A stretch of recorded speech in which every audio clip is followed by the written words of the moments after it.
Super. Well then, hi everyone, and welcome to our first in real life event of 2021. Woo!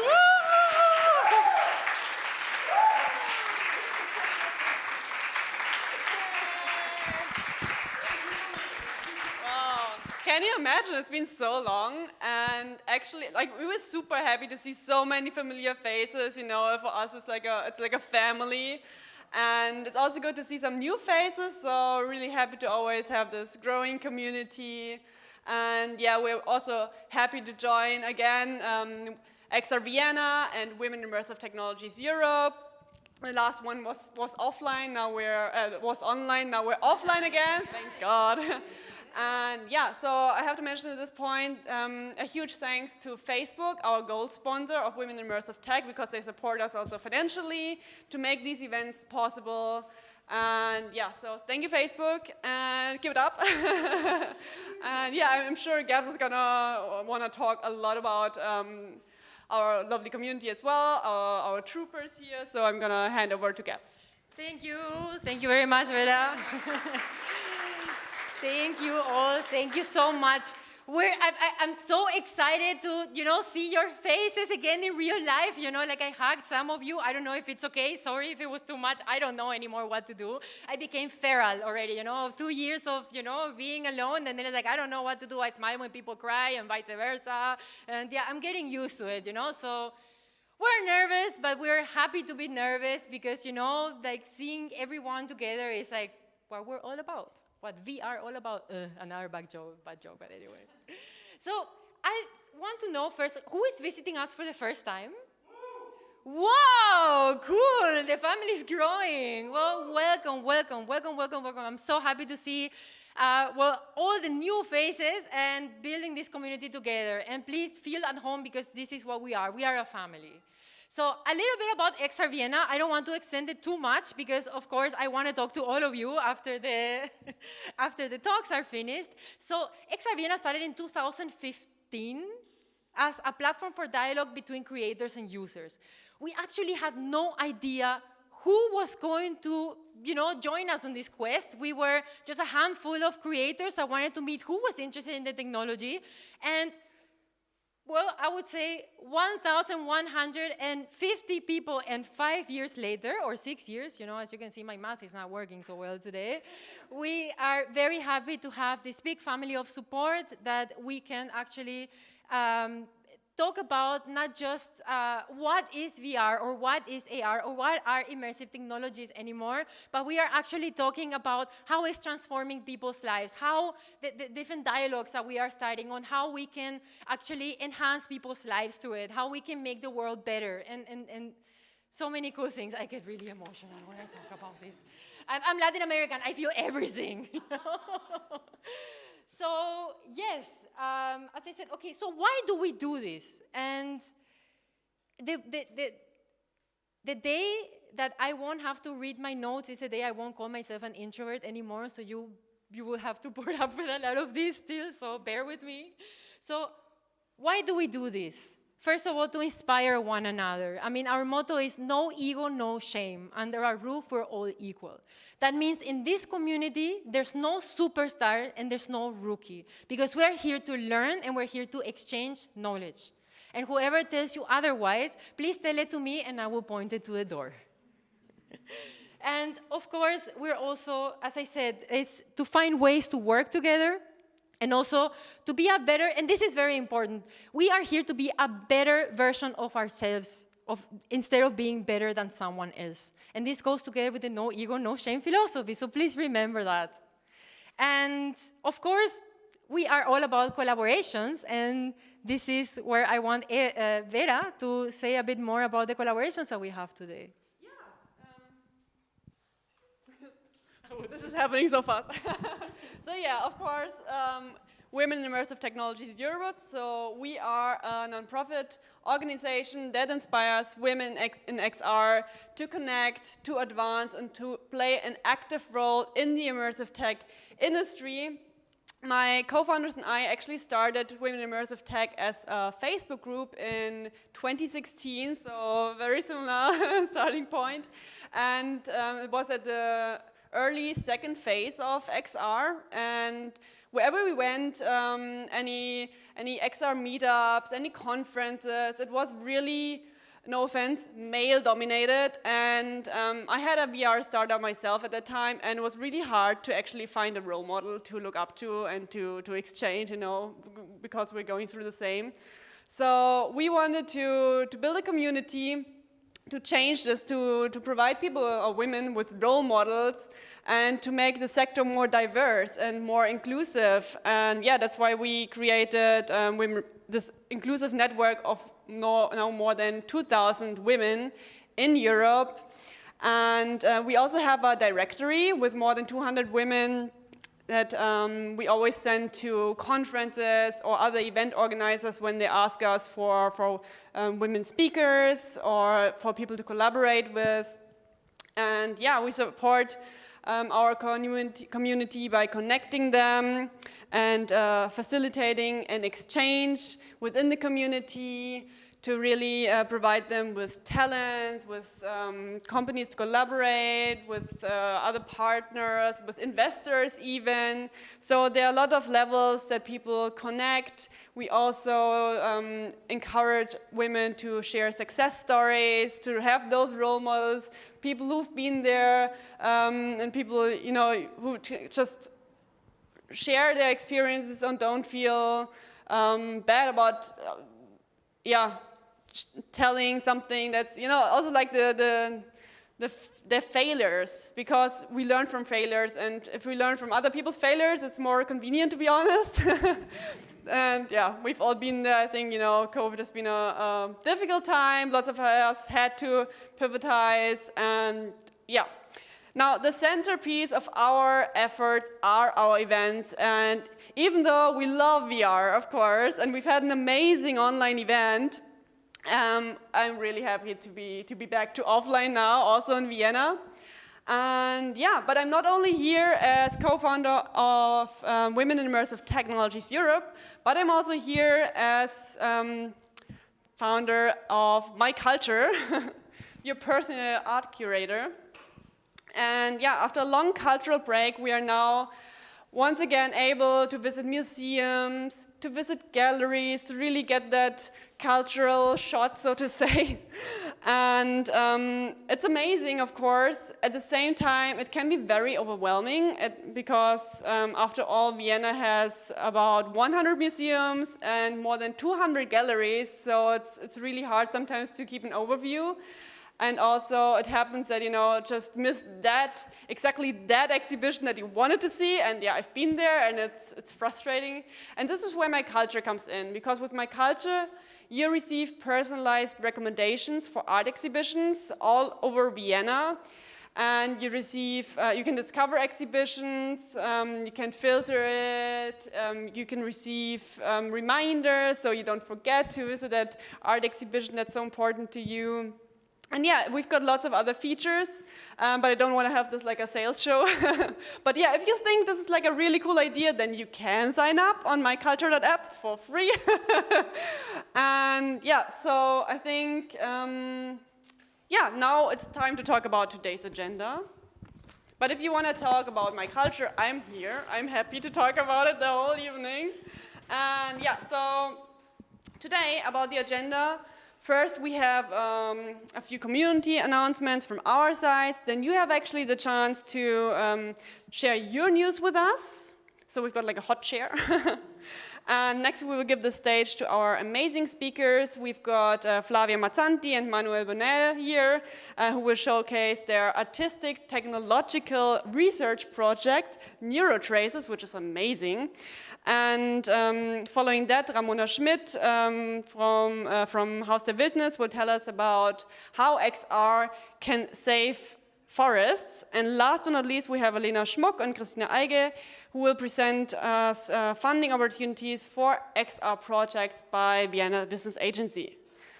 As you can see, we also have a lovely exhibition here at das Weiße Haus, and those amazing lithographs are by the uprising Indian artist Abhishek Narayan Verma. And the exhibition is presented by my culture, so if you have any questions about the exhibition, I'm happy to answer them. We also have a leaflet just around the corner with some more information about the artworks. And by the way, these artworks are for sale and actually a pretty good opportunity to start or extend your art collection. So just on a side note.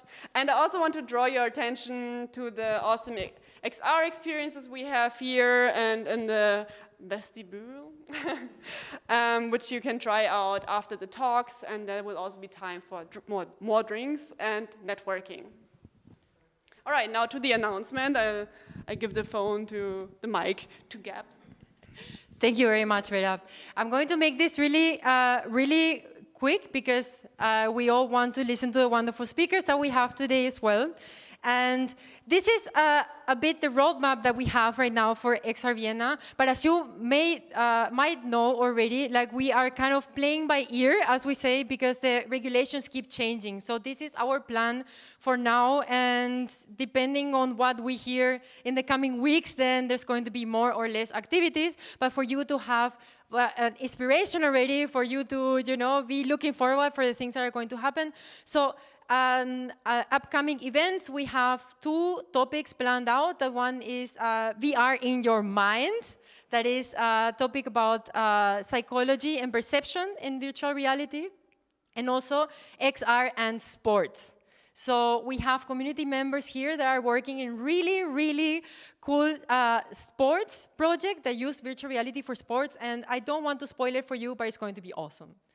So, of course, there's something that we always wanted to do, and we want to use this finally this year and next year to do it, that is geeking out sessions. And of course, I mean, we all want to try out to build things, and we are going to just meet and try our experiments together and get feedback from one another. So this is something we're very looking forward to. And of course, we have an XR Latam movie screening that we are official partners with XR Latin America. So we want to create this exchange between EU projects and Latin American projects to start, yay, to see how our perception of reality is in different parts of the world. So this is something that we're looking very much forward to. So 3 things, like we need a venue and volunteers. So if you know of a venue that can host us for the upcoming events, please let us know, and we're happy, and the same as volunteers. As you can see, we're very friendly people here. We don't bite, we treat you well, so. And of course, we have partnerships with Laval Virtual, specifically for HP tech trial devices, that I will tell you more about it later, because we actually have several HP devices for the community to try out and for us to give direct feedback to the manufacturers, which is really cool because we get to influence how the technology evolves. And so this is our chance to do so. And now I would like to ask if someone has an announcement or some questions or something of the like? Don't be shy. Yeah? Do we have a special platform where we can exchange each other? Is it Meetup or? As a matter of fact, this Meetup, the main one, and because we are slowly shifting away from social media, because some people prefer to be away, so we're actually analyzing our options now. Ideally, we're working on a website that we can have this exchange happening there, but we are kind of like a small team, so everything happens a bit slower than usual. But yes, I mean, right now the platforms are a bit scattered around. I mean, we have Instagram, we have Facebook, we have the Meetup site, and LinkedIn. We are also quite active on LinkedIn because like this we kind of try to focus on the work side of things sometimes, so this is why we started with LinkedIn. But yes, we're working on a website coming soon. Anyone else? Going once, going twice? All right. Then, okay, so very quickly, some super cool highlights of this year. We have several partnerships. We have, as I said, Laval Virtual, XR Latam, Guiding Light, actually a founder of Guiding Light. We are partners with a Center for Ethics and Sustainable Technology on a Europe level, so we're really excited about this. And you're going to hear a lot about it in the coming events, so stay tuned. And as I mentioned, we are quite a lot of troopers right now, so we are diversifying content to be able to have specific things for specific audiences within the community. So again, stay tuned for this. And also, of course, our very in real life event today, so yay. So, yeah. Perfect. I just want to add, like, regarding the website, you know, this is also something we are happy to accept volunteers. So if you know someone who needs like a reference or something for a good cause, then yeah, drop us a message. Okay. All right, perfect. Then I would love to welcome our first speakers on stage, Flavia and Manuel. I'm just gonna prepare the presentation. So they're gonna present their Neuro-Traces, really cool project. We're just setting up the presentation, and I can already give the mic to Flavia, Manuel. Sorry.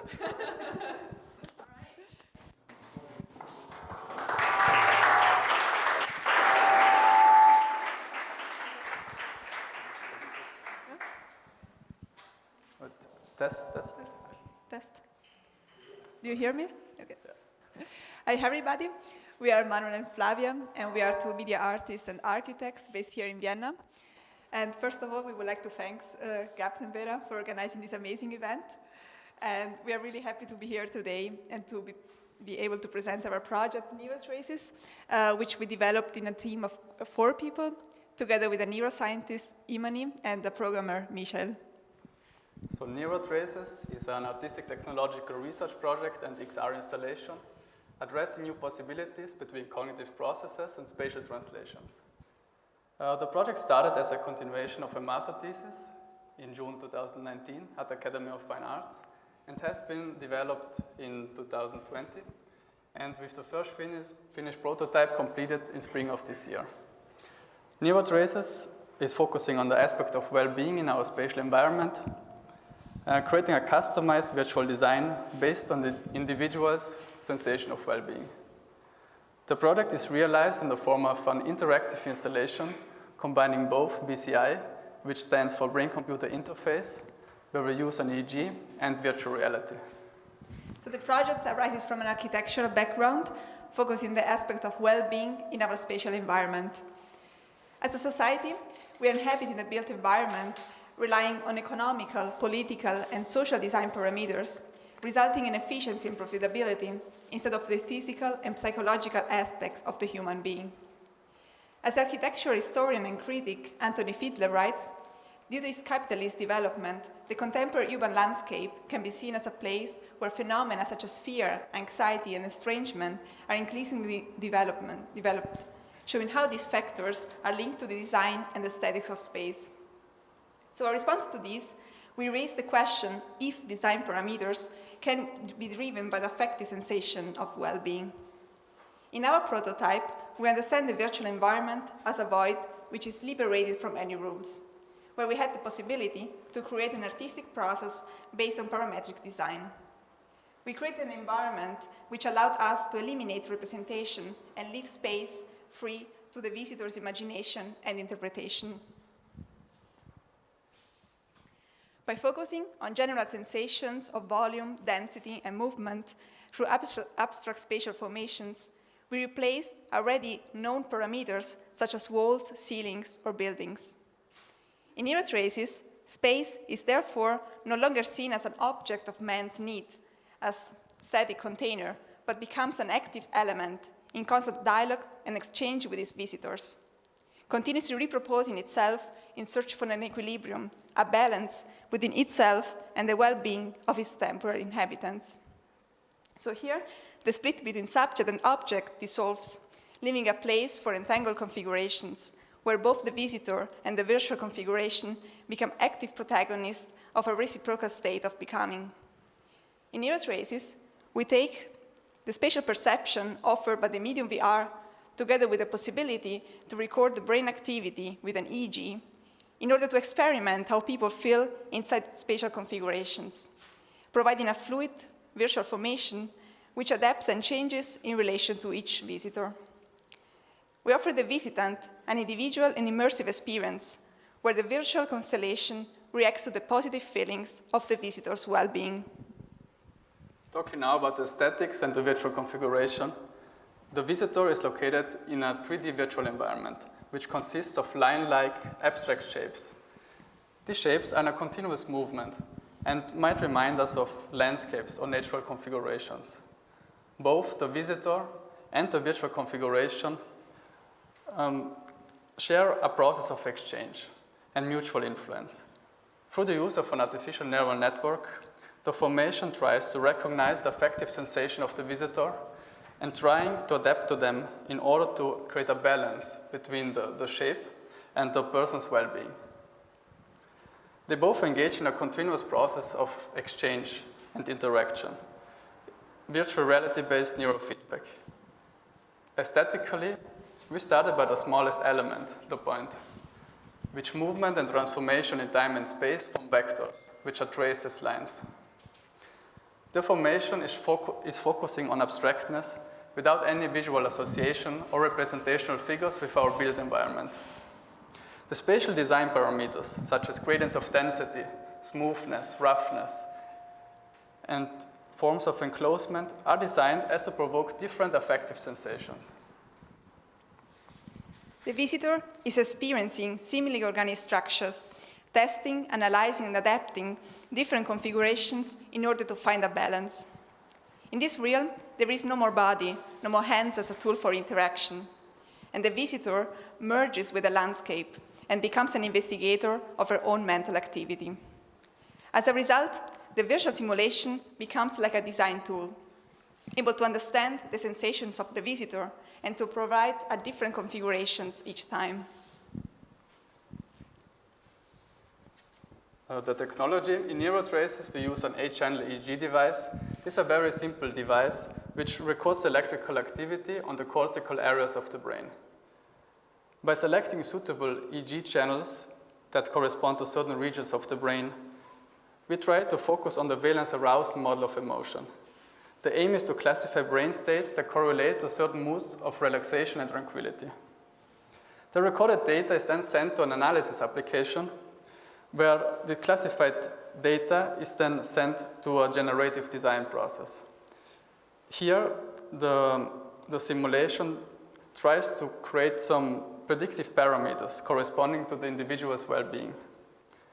All of these processes take place in real time and allowing the algorithm to create abstract configurations based on its understanding and proposing constellation that might or will be pleasant for the viewer. For the VR interface, we use the Valve Index VR, which allows the user to immersively explore the environment. So in the installation, the visitor receives an EEG headset and VR glasses, and participating to the installation requires about 20 minutes, including the time for setting up the EEG and the VR headset. The generative design process takes about 10 up to 15 minutes, where the visitor lies on a pillow as part of an initiation of a state of relaxation and also additionally minimizing the EEG artifacts.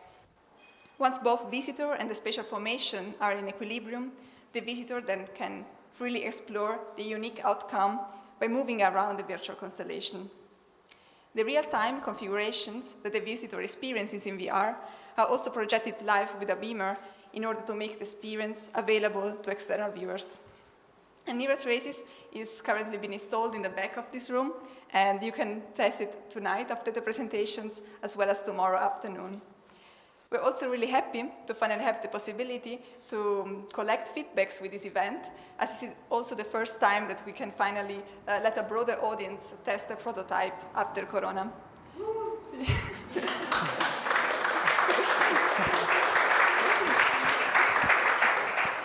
And we're also really happy to say that the Neuro-Traces will also be exhibited at the Arts Electronic in Linz in 2 weeks. Really short about us. We are a team of 4 people developing this project. We worked for 1 year and we merged the areas of art, design, neuroscience and programming. And it was a really exciting time for us to work so interdisciplinary together. And we had our motivation to create new perspectives on architectural design and the way we perceive virtual space. Furthermore, we are also happy that now, that Corona is almost over, we are now finally able to collect more data again to improve the machine learning script. And we hope to see you then on the installation and to let you have the experience.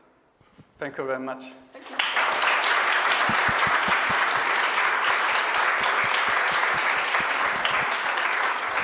Thank you so much. Wow, that's really amazing. I do encourage you to try it out later. It already looks amazing. And yeah, you can also just check out what's going on in other people's heads. Now, thank you so much for your talk. And we're going to have a couple of questions. Yeah, does anyone have a question? Yes, we've got a question over there. Actually, I'm going to... How are you going to... Do you measure any physical functions during this experience, like blood pressure or pulse or... I'm just going to repeat the question for the live stream. So if you measure any physical functions, was it correct? Yeah. If the person calms down or if... Yeah, if the person comes down. Yeah, I have the mic here. Oh yeah, that's right. Yeah, basically, in this installation not, but we were really also focusing at the beginning, should we do biofeedback, which is what you mean maybe, measuring the blood pressure, heart rate, and so on. But then we wanted to go really abstract into the moods of relaxation, how the person feels, and this kind of really subjective thing. And the question was how to measure it, and this was a really exciting process. So in this sense, we don't have this kind of measurements. Welcome. All right, more questions? Yes, in the back. What does the machine learning process? What's the machine learning process? Okay. It's actually making the classification of valence arousal. And we use a convolutional neural network. We didn't script it by ourselves. It's a really standard script for emotion evaluation. And as I said, we focus on the valence arousal model of emotion, which is a standardized scheme to evaluate how a person feels. Cool. Any more questions? Yes, in the very back.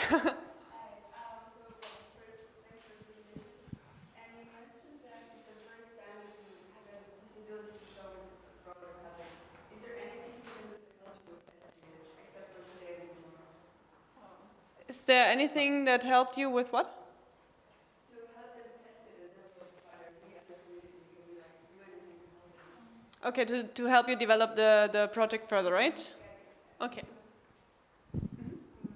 I think testing and giving feedback, it would be the best thing for us because we were not able to collect a lot of feedbacks, and furthermore, it would be important for us to collect more data for the machine learning script in order to be more precise in the predictions. So, yeah, if any of you wants to test it, and it would be a big help for us.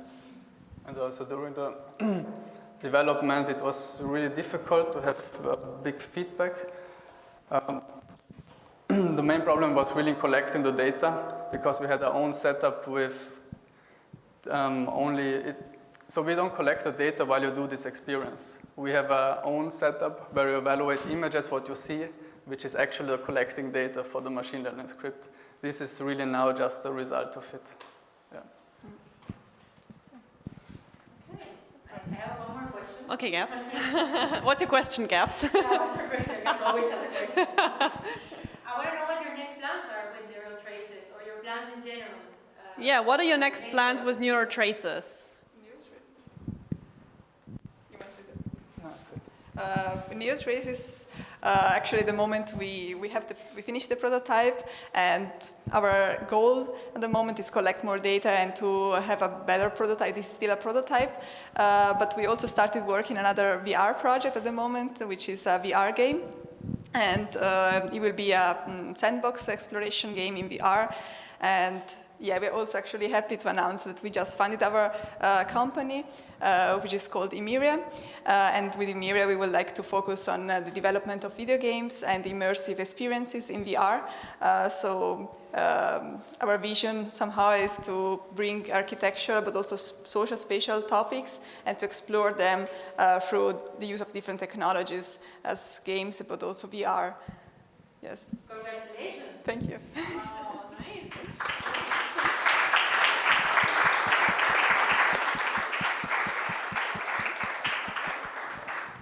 Thank you so much. I'm sure you'll also be open for questions later on when people go try Neuro-Traces. Okay, thank you so much. Now we've got Ramona Schmidt from Haus der Wildnis. I'm just gonna... yeah, you can have this mic, or... Yeah. I'll just give you this mic, and just bear with me while I switch the... I could, okay. Give you this? Thank you. Okay.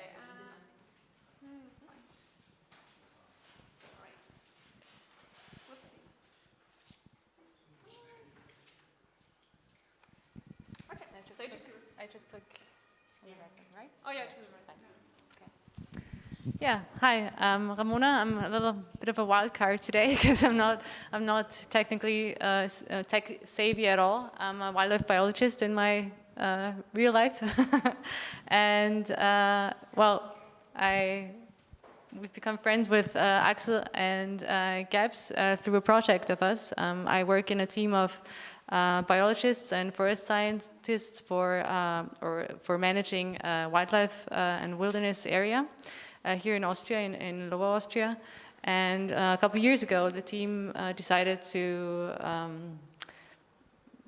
we didn't have enough work to do and we needed a little more. So we decided to open a natural science museum or center for people to visit and to learn about nature and wilderness. And yeah, we got to know Gabs and Axel through this because they helped us with our project, because we wanted to have a very modern and technical exhibition for people to be very interactive with it. And yeah, they made it possible. So I'm gonna tell you a little bit about our journey. I'm gonna tell you a bit about the background, why we did it and how we did it. And yeah, you can ask questions in the end.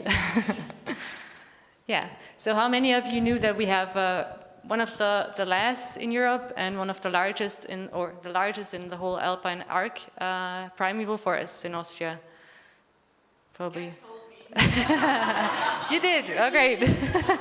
That's great. That's good because you can't go there anyway. You shouldn't go there, so it's good that you don't know. But we do have one, and it's very unique. It's, as I said, it's one of the last in whole of Europe. We have a few little bits remaining in Romania, in Poland, and stuff like this, but they're keenly working on destroying them at the moment. So yeah, it's a very protected area here, and I have the joy to be of the team to manage it. It's called it's a very difficult name, Dürrenstein-Lassingtal Wilderness Area, or Wildnisgebiet in German. And it's named after Dürrenstein is a mountain there. Lassingtal Lassing is a river there, and it's named after those two sites.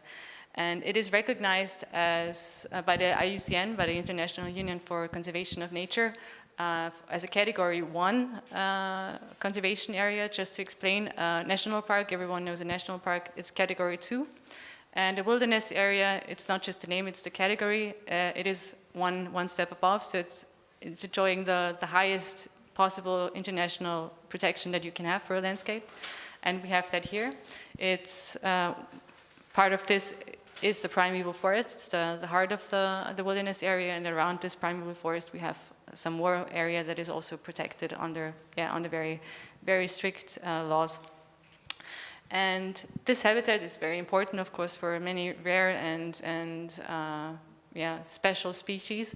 And it's also very important for inside of a long-term sustainability for ecosystems. It's very interesting for different scientists, because you don't have a lot of other reference areas like this, because it's really kind of ground zero from here. And you usually don't have those natural processes happening anywhere else anymore. So it's a very unique area. And 2017 we had the pleasure to be declared as a UNESCO Natural World Heritage Site in Austria. It's the first one, and yeah, we're very happy about it that we can protect and manage it. Yeah, here you can see the wilderness area. So that's the whole part of it. It's 7,000 hectares big. The primeval forest itself is only 400 hectares small, I have to say, actually, because 400 hectares is for a forest is actually not very big. But that's the only thing we have left, just honestly. And well, what is a primeval forest to begin with? First of all, it has to be very, very, very old. Ours has developed since the last ice age, so it's about 18,000 years ago. And more importantly, or most importantly, it has to be undisturbed by human influence. So there should have not been any cutting down of trees, any widespread use of it. It has to be really undisturbed and uninfluenced by human nature, on human influence, then and now. So yeah, nothing should have been changed by humans, which is very, very rare nowadays. And the special thing about this wilderness area is that natural processes are allowed to take place. They need a lot of space, they need a lot of time to happen and to take place. And here, they really do have this time and space to do. And as you probably can guess, access is very, very limited to the wilderness area, and even more so to the primeval forest. We have a few restricted pathways that you can use. We have a few very limited guided tours that we do through the primeval forest and also through the wilderness area. But as I said, it's very, very limited in space and time. Just to give you an example, for the primeval forest, we are booked until 2025 for any excursions, because there's a lot of asking for it. Yeah, that's just a little part of our team, but this is the team that has been most involved actually in the making of the exhibition. Except for me, I'm pretty noob. the other ones did the work. I'm just getting the fame now. What are our goals as a team and as a management team for the wilderness area? One of them is, of course, to raise awareness for ecological processes. We want to explain global issues like climate change, land use, stuff like this. And we also want to encourage to think a little different for people. A lot of people are very set in their ways, especially people that are the land using types, or forestry people or agricultural people. They all have very, very narrow ways of thinking sometimes. And it's always nice to get a little nudge in the other direction and maybe open and broaden your own mind and horizon. And that's what we want to do. And ideally all this without putting any strain on our very unique, very vulnerable and basically irretrievable wilderness area and habitat. So that's why we actually planned to do something about it, because the demand and the pressure on the wilderness area was growing the last years, especially last year. And we just wanted to give the people some place and some center where they could experience and learn about nature and wilderness without actually being there, without actually having to strain the habitat. And that's why we decided to build a natural science center. You can see it here. It's a lot of wilderness in the garden. that's on purpose. And it shouldn't look like it's on purpose, but it is on purpose. And our vision for the Haus der Wildnis, it's called Haus der Wildnis, obviously, was for it to be a knowledge hub, for it to be research based, not just for scientists and not just for professionals, but also for lay people, just normal visitors, and especially children. So we had a lot of focus also on children, but also on all ages. And what we also wanted to do, not just teach people and give them information, but also do this and through emotions. We wanted them to feel a connection. We wanted them to feel nature, to feel wilderness, and to value this through feeling it. Because we think you can only value and understand something if you really feel a connection to it, if you value something. And we didn't want to do an exhibition where you just go through the rooms and you just read from some tables and you see some stuffed animals. We wanted it to be interactive. We wanted it to be thrilling, and we wanted emotions to arise. And the topics on this in this exhibition is once the emergence of the importance of the primeval forest, biodiversity, the networks in nature, and also the importance of wilderness, of course, and climate change, land use, topics like this. Yeah, so here we are. We had a few challenges, of course. As I said, we were all biologists, we are all forest scientists. We have no technical knowledge whatsoever. But we had a lot of ideas on what we wanted to do, and we had a lot of challenges to face. We knew we didn't want to overstrain the visitors. We wanted them to teach something and for them to get their own share and own amount of information out of this exhibition. So we wanted it to be for all ages, for all backgrounds, you know, from the child to the grandmother to the biologist. Everyone should you know, get an idea of what we wanted to transport and educate themselves as much as they wanted to.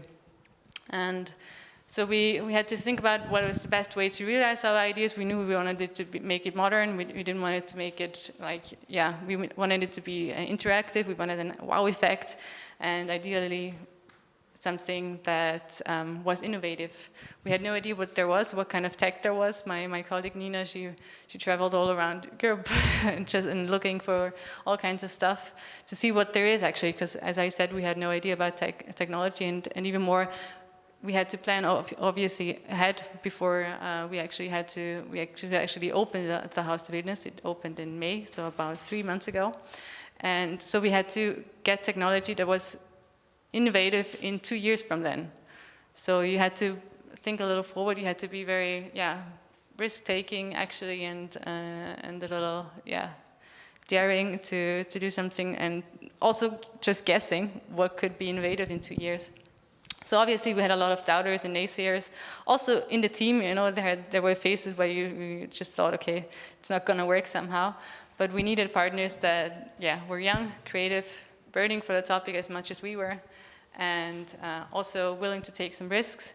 And we found those partners, among others, in Gabs and and Axel. We were very happy to have them, And together with them, we did I think we did it. We have a very great project. I can show you some of the pictures now out of the Haus der Wildnis. As I said, it's opened in May now.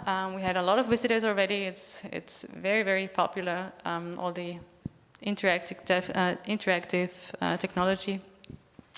And for example, one of them is an LED screen. We have it in our entrance area. So as a little start into the exhibition, I hope you can see it somehow. I named it the first glimpse into the forest. We did it like this. So this is an LED screen. It's green. It's pretty big. I think it's about 3 × 4 meters big. And again, I have no idea about the technical background. I can just tell you what I see. There is here in the top, on top there is a camera, and it films the people that are in front of the screen. And this picture gets transferred into this programmed forest, and you beam yourself into the forest with other animals. There is a lynx to see, there is a red deer to see, and an owl is coming their way, and they're all interacting, and they're all very active and running through the forest. And it's a very big hit with the people. That's the first thing they do. They take selfies in front of the screen. From the grandmother to the grandchild, everyone is going crazy in front of this forest. So it's a very, very nice highlight here. Another one is we did 2 exhibits and 2 stations with VR headsets. And the technology here, we see our hawk owl flight. The hawk owl is our mascot. It's a very endangered owl species, and it lives in the wilderness area. And we decided to just make the people feel and experience the wilderness area and through the eyes of an owl. And this was done by a 360-degree drone that was flown over the wilderness area and transferred into the VR VR technology. So if you put the VR glasses on, then you fly like a hawk owl over the wilderness area, and it's really 360 degrees. So gladly we have some things to hold on to, because people do get dizzy, but they really enjoy it. So people, when there's a lot of people in the exhibit, they actually line up to use it. So it's very, very popular as well. Another VR headset station or exhibit is our primeval forest capsules. The idea was for people to experience the primeval forest. 99.9% of people will never experience the primeval forest because it is protected. We should not go there. So we still wanted people to, get the experience and just to feel and get closer to the primeval forest. And we wanted to do that by using this VR technique. And you not only get a 3D view of the primeval forest, it was filmed from different points in the primeval forest. You get different sceneries. Once you're at a very big deadwood log, or at a little river, and you have this 3D view, you have the sound, but you also have an immersive technology through infrared lamps, through fans, and through a scent diffuser. So we really wanted it to be an all senses experience. So, for example, if there is in a scene, the sun comes out and the infrared lamp starts or goes on. How do you say it? Yeah, it starts, and then you can feel the warmth on your head, or there's a wind blowing through the forest, and then this fan goes on, and you can feel the wind in your face. So it's a really nice touch. The people, Alex, maybe we have to upgrade it, because people were already saying maybe we have to make it rain as well. I don't know how it works with the glasses then. So there's some potential to upgrade. Yeah. We also worked with AR technology, with some tablets that we used combined with other in real life exhibits. Here we can see an AR and 3D landscape model of our region, of our wilderness area. And so on the 3D model, you can just see where you are, and you can find some places that you've been to maybe. And through this tablet, you can, I always say, travel through time, because it puts a layer over this 3D landscape model with a real one, and you can start 18,000 years ago, and you can see how how the region looked and how the landscape looked during the last ice age, and then you go on and you can go up until now and see how the landscape changed through the temperature and landscape changes. And you can also see the now mostly extinct fauna that has been there. So we had bisons there once upon a time. We had bears, of course. We had elks there, and you can see all those on the tablet. So it's layered on this one in AR technology, which is also again one of the highlights here in our museum. And another very cool station is Life After Death. We named like this. Again, it's an AR tablet used, and you can see here, we used it again with in a combination with a living exhibit. We have here in a little terrarium a deadwood. Deadwood is very, very important in a forest. It's water storage. It's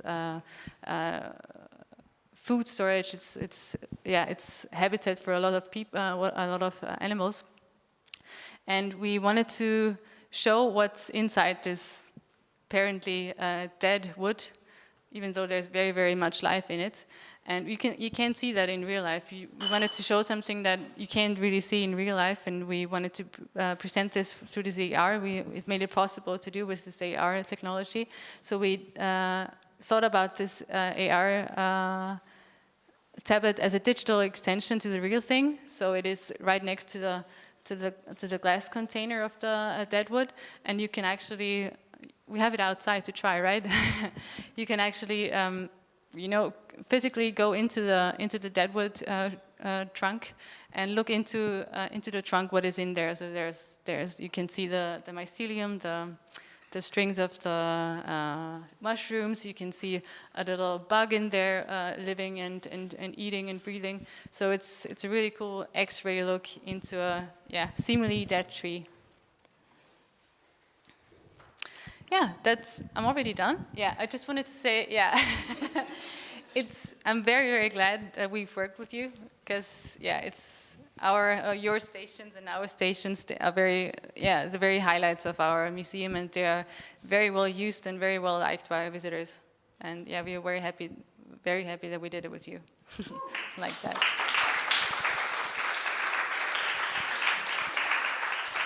Thank you so much. That was super interesting. And like you said, we've got 2 experiences out there, so you can check that out later. Also, Life After Death. And are there any questions? Yes, please. How come that this area has not been destroyed by people? Why didn't we go there yet? Just to repeat the question, so how come we haven't destroyed this area yet? It's a long story, but I can make it very short. I hope I have the vocabulary for it. I usually just explain it in German. It is actually due to a fight between 2 monasteries. Back in the 18th, 19th century, wood was the #1 resource in Europe and in the whole world. It was used for everything. So the landscape back then looked very different from here and from now. We had a lot less forest than we do now. Almost nothing, actually. So it's very, very unique, as you said, that this little 400 hectares of space was, remained since the Ice Age. And that was even so due to this monastery fight, because 2 monasteries, one in Gamming, Gamming, I don't know if anybody ever heard of it, and the monastery in Admont in Styria, they fought over it, because, I have to go back a little. Back then, you got wood out of the forest by cutting it, and then getting it somehow out through the river, because you didn't have any machines, you didn't have any oil, whatever, to get any machines to go. So they really used the steepest hills, cut the trees, and then hoped for a river or anything down there in the valley to get the water and the wood out. And the 2 monasteries were fighting over it, because one of them, the Styria, the monastery Admont, actually claimed that everything going out of this river Enns, that is in Styria, that was theirs. Every wood, every piece of wood that would go down this river would be theirs. But this area itself, the forest itself, belonged to the other monastery, so they fought over it, because as soon as they would have cut any tree down, it would have fallen into the river, and it would have belonged to the other ones. And they fought over it for 450 years, and they weren't very Christian about it, actually, because they shot their best deer, they burned down some houses of them. They stole farm animals from each other, so they were very, very unchristian about it, and they could not make up. And over some different ways, it eventually ended up in Albert Rothschild's hands. Rothschild is a very, very big name and very, very important family in the region back then. And he was a naturalist, he was a nature lover, and he decided in 1875 to save this little piece that was left. And since then it was, actually under protection. Before it was just over a fight. Oh, that was a fantastic question. Thank you for asking that. Super interesting. We benefit at least now from their fight. So good for us. Okay, any more, maybe one last question for this talk? Okay, otherwise I have a question. So what would you advise someone who wants to have or create an XR experience for their initiative or their company? What's your tip? Just to do it, to not listen to any naysayers and doubters, that it wouldn't work, they wouldn't use it. The people, it's too much for the people, stuff like this. We all heard this, and just to get the right partner, to find a partner, as I said, that is as into the topic as you are and as risk taking as you are, and just try it and not listen. Fair enough, just do it. Thank you so much. It was a super interesting talk. Yeah, and do join, check out the experience later.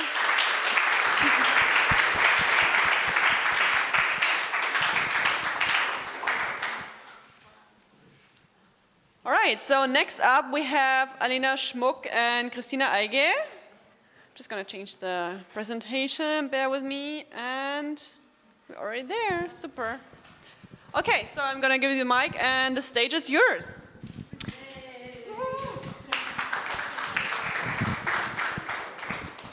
Thank you for having us, thanks for the invitation. After all these really inspiring talks, it's time to talk business. Now comes the boring part. Sorry about that, but I hope that you can take something away from it. Yeah, we've come to talk about funding opportunities. That is Christina Alge, my colleague, and myself, Alena Schmuck, from the Vienna Business Agency. In case you don't know us, we're the regional development agency of the city of Vienna. We provide real estate, funding, as well as consulting and services free of charge. And Christina and myself, we're working in the creative industries field. And the topic of immersive technologies, of XR, has been with us for a while, has been a big focus. For example, in 2018, we had a focus funding call. We organized a symposium, and we also published a white paper with use cases, interviews of different users of immersive technologies in the creative industries. Of course, it's not super up to date, but we brought a couple of print copies that are outside in case you're interested. It's also available online in English and German. So that's just a background to XR in the Vienna Business Agency. And with that, I'd like to hand it over to Christina, who will talk about the funding. Okay, thank you. So the Vienna Business Agency has a variety of funding opportunities to offer, and what I want to highlight today are the funding program for innovation and also for the creative industries. So just to get into very brief detail on funding, so who is eligible? So basically founders and also established companies. They can be small or medium-sized, and a must is that the company or company to be founded is Vienna-based.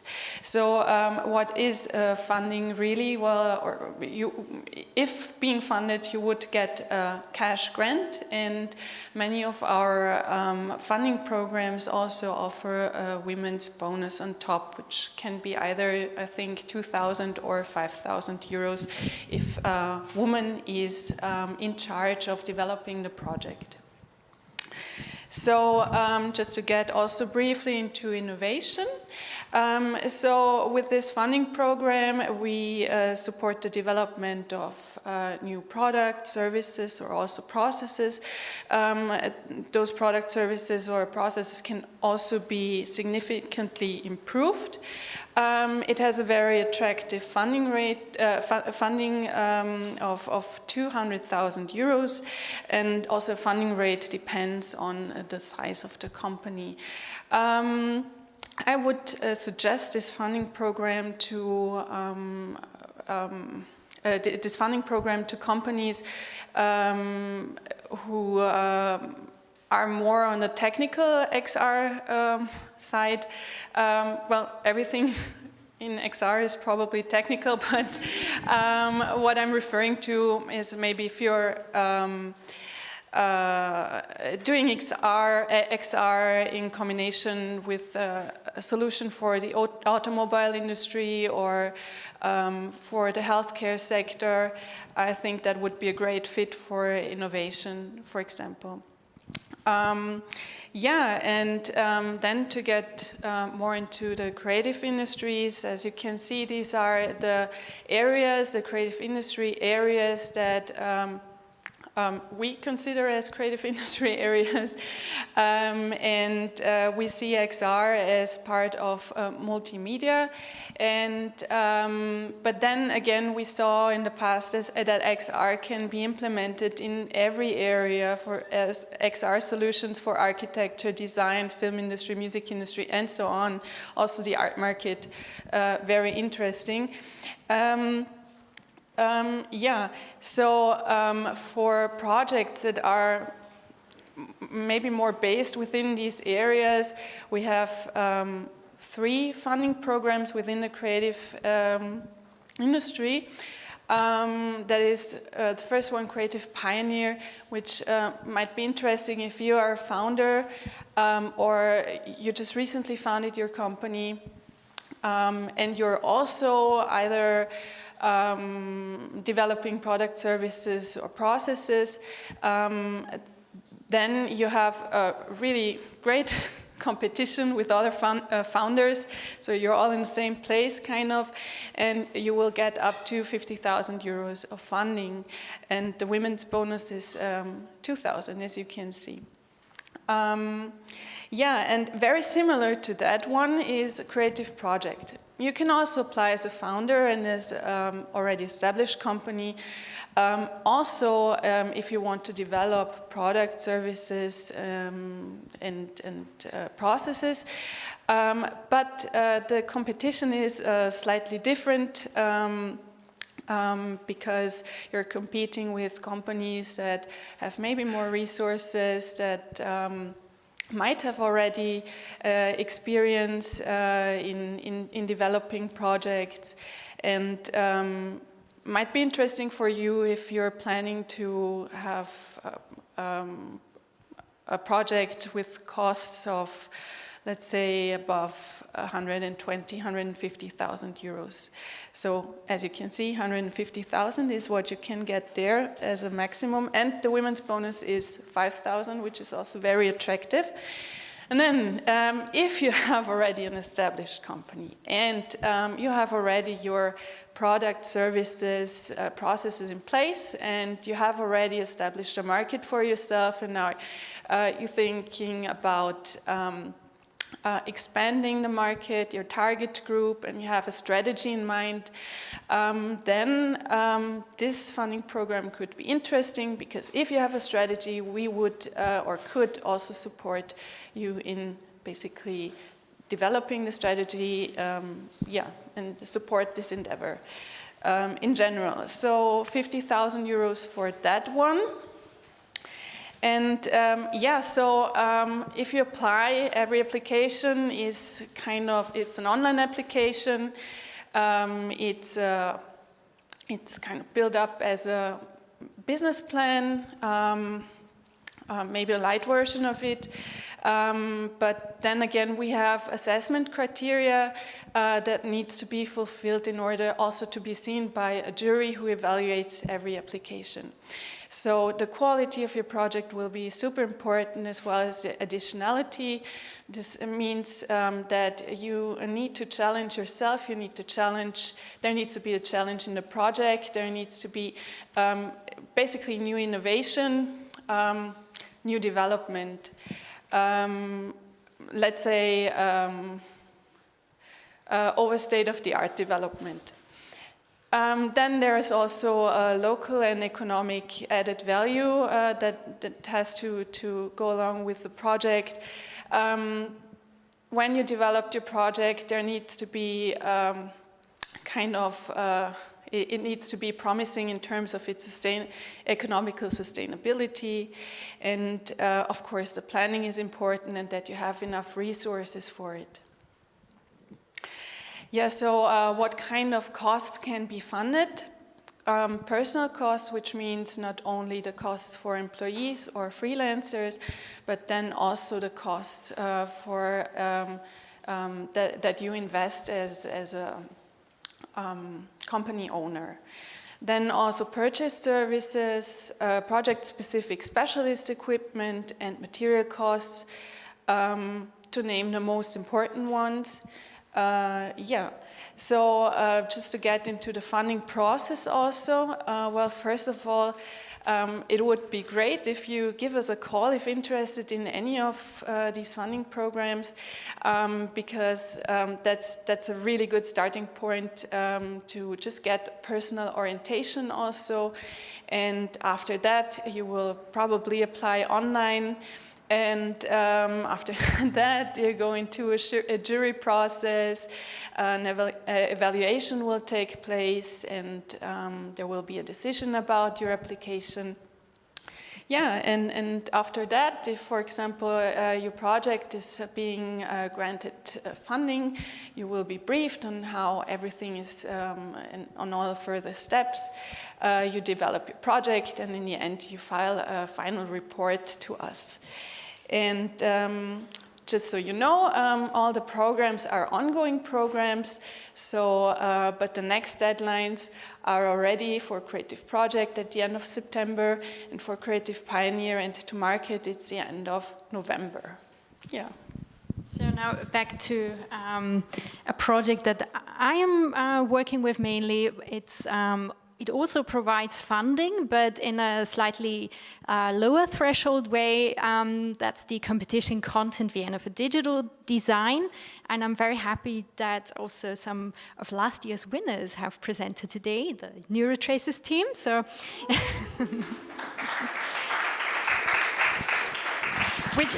which I didn't know beforehand, so it's just a nice coincidence. So to finally also meet in real life, because we only met virtually last year. So Content Vienna this year, we're giving out prize money or production grants rather, of 10,000 euros each for 5 projects that are in development. They have to either be made in Vienna or on the topic of Vienna from all creative digital fields. So of course it includes XR, games, apps, animation, visual effects, and as opposed to the funding, it's not just companies who can submit, but also private persons or associations. So this is a difference. So it's kind of the entry-level funding. And of course, we see a lot of funded projects that, like Neuro-Traces, later go on to found their own company. So that's great. And again, we also have a women's bonus for female-led projects. We have special prizes, and this year's submission is open until 14th of September. Online, please submit before that. I know you won't, but everybody always does it. And then don't blame us if the server breaks, you know, I warned you. But anyway, so one of the special prizes this year has the title Planet Love, Climate Care in Digital Age, and it's on the occasion of the Vienna Biennale, who we are a partner of. And we're giving out 5,000 euros for creative concepts for the benefit of the climate and the environment, visions that inspire rethinking, and digital content that can stimulate active participation. So if you have a project along those lines, submit it.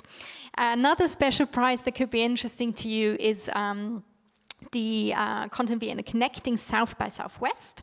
Together with the Austrian Economic Chamber, we are offering 5 tickets to South by Southwest, which is scheduled to take place next year in Austin, Texas, in March, hopefully, fingers crossed. And we're also providing travel grants for that. So if you're interested in that, just tick the box as part of your submission. That's the other special prizes. The procedure of the competition is basically you submit your project online. It is less extensive than what we require for our funding programs. We require a short project presentation or pitch deck, and we require just a very brief financing and communication plan, so not a business plan. We also ask you to submit a project image and your CV or company profile. And after you've submitted, a jury, which is published on the website, will select the finalists. These then get invited to a hearing, which will probably take place online. And after that, the winners will be announced by mid-November. We will try to transfer the money as quick as possible, so you can actually work with it, and that's going to happen before the end of the year. So it's a really fast process. And the prize money, as I said, it is prize money, it's a production grant, it's subject to the de minimis regulation, if you're familiar with that, as all our funding grants. However, it is not earmarked for a special purpose, so we do not require reporting other than the funding. So it's very, let's say, easy to manage. Of course, we still want to stay in touch with you. So, like with Neuro-Traces, it's great to see that these projects are actually being implemented. So, of course, we trust that you use the money as you were presenting it to us. So here are some of the winning projects of the past few years from the XR realm. Of course, we have Neuro-Traces. We also have a VR experience on the left-hand side that you may know, the Entropy Gardens by Depart. Another VR experience by OCG, Immersive, Jamie and Jamie, dealing with the important topic of equality in the household. They actually even developed their own controllers. So they took kind of XR controllers and took irons, so you can iron laundry while in VR. Then there's also Monster Hunt Vienna, which is an AR project by City Games Vienna, or also a theater experience, a VR theater experience called Inside Lieutenant Gustl. So those are just a few of the projects. So we're at the end of a presentation.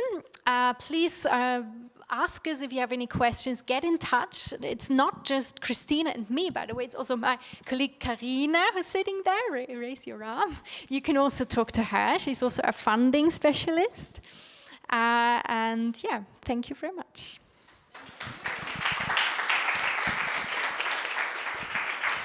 Thank you so much. We see there are a lot of funding opportunities here in Vienna. I must say this is one of the reasons why I love to be an entrepreneur in Vienna. It's just so much going on. And we see there are also like people who actually get the funds, you know, it's not like a whole scam. No, amazing. Thank you so much. I'm sure there will be some questions when it's about the money, yeah? Simple question, can we get the slides? Can they get the slides? Yeah, sure. So maybe we can distribute it somehow later. Okay, we'll take care of that. Further questions? Yes? I would like to know if it's open for all nationalities. Is it open for all nationalities? Yes. All nationalities, but you have to have, yeah, you should be based in Vienna. Yeah. Yeah, but the nationality is not an issue.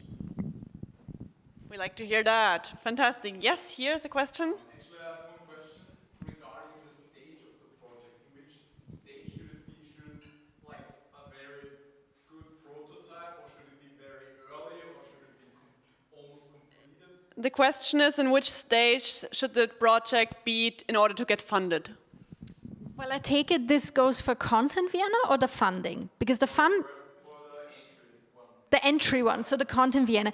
It should be a prototype is good. We don't have like this very fixed criteria, but like what I'm advising is there should be some kind of visual illustration, because of course that makes it easier for the jury to get an idea. So it should be beyond mere concept stage, but prototypes are good. Yeah. So this isn't a disadvantage when the prototype is already working and functioning? No, absolutely not. No. For some funding it's required, Yeah. just the idea and not already having the prototype. For Content Vienna, no. As long as it's not, fully operating and on the market, and you're making revenue with it, that would be a hindrance for that funding, but not for the other ones. Yeah. So for creative project, you can develop something new out of that. Yeah.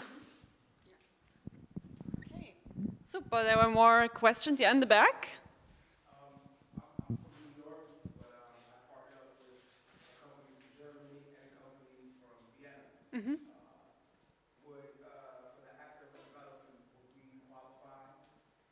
So the gentleman is from New York, but he's collaborating with a company from Germany and one from Vienna, and he's asking like what are his chances of getting funded, basically, or if he's eligible for funding. The Vienna-based company could apply, So, or maybe you get together and found a new company together. That would also be an option. Yeah. Okay, there was another question. Yeah, in the front. You showed many numbers, financial numbers, but what is the overall annual volume which you are taking? Okay, what's the overall volume of the funding? Well, your project can be as okay, yeah, 3 million. Yeah, it's for creative industries and for the whole year basically. But then again, for each, because we have many deadlines through the year, and so each deadline gets its own budget, and I think with this budget we can fund around 4 to 6 projects, depending also on the funding program you're applying, and then again it also depends all on the quality of the projects and how good the projects can convince the jury of being funded then. So, but we have, I think, a lot of budget for the creative industry. Yeah. Yeah. Okay, whoops, sorry.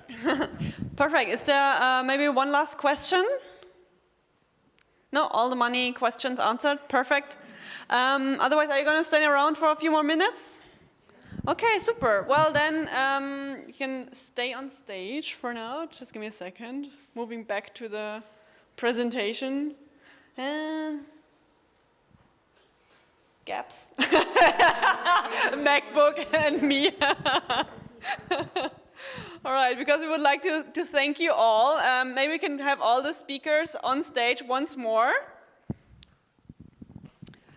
And yeah, please come up on stage. Maybe a huge round of applause for all the speakers. Thank you so much.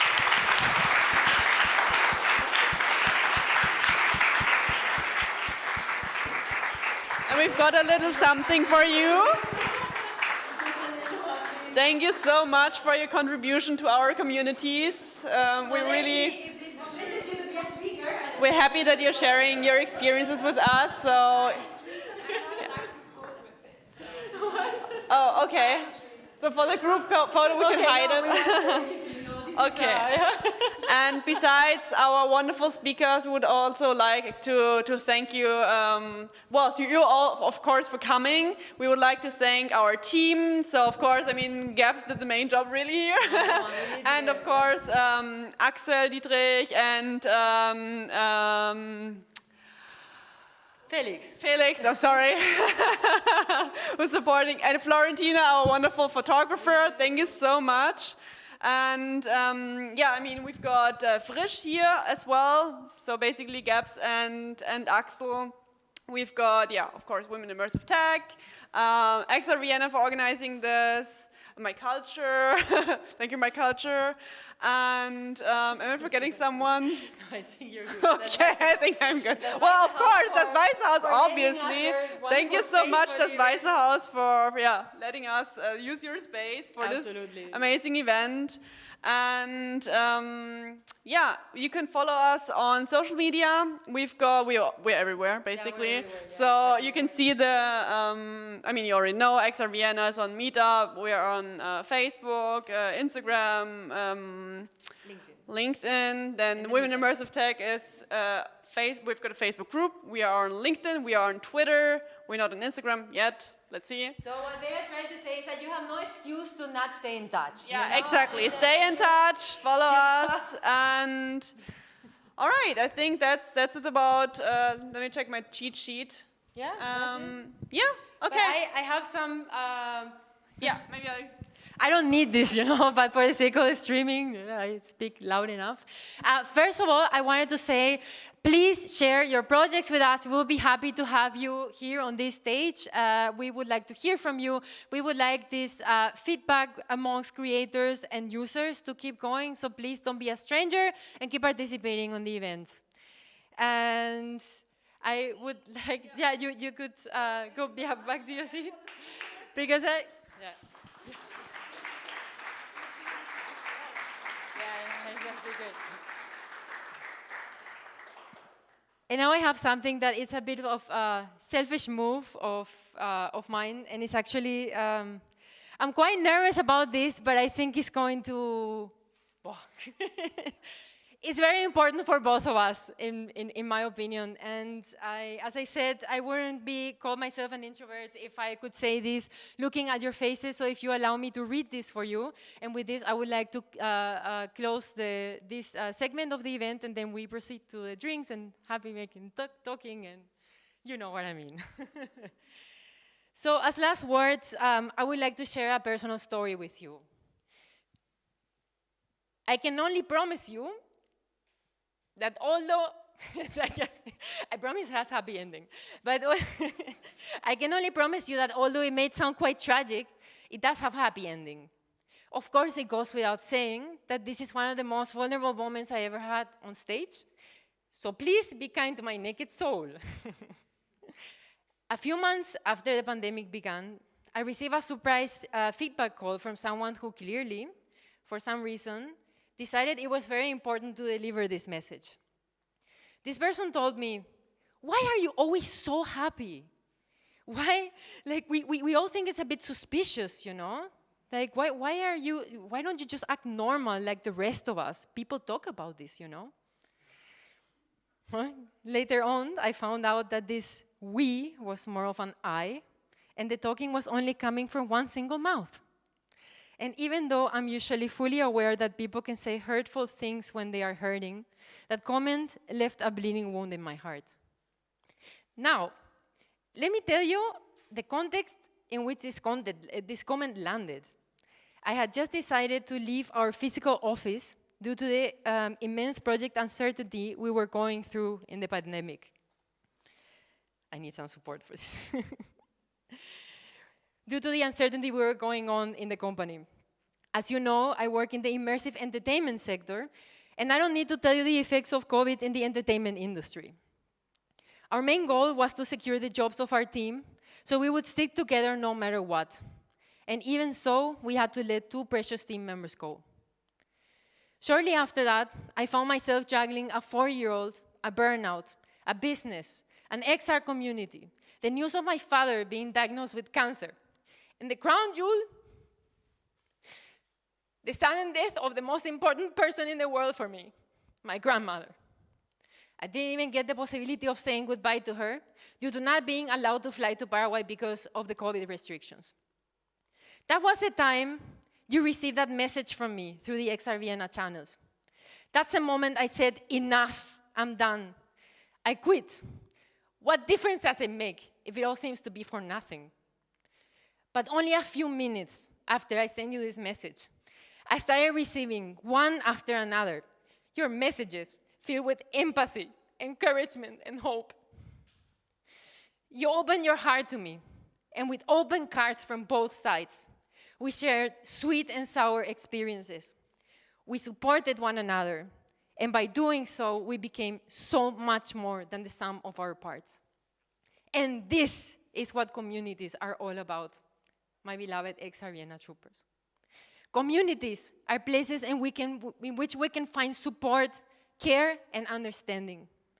Places where it doesn't matter if you're a rookie or a superstar. What matters the most is who you are and not what you know. They are a safe space where you can allow yourself to be human and vulnerable.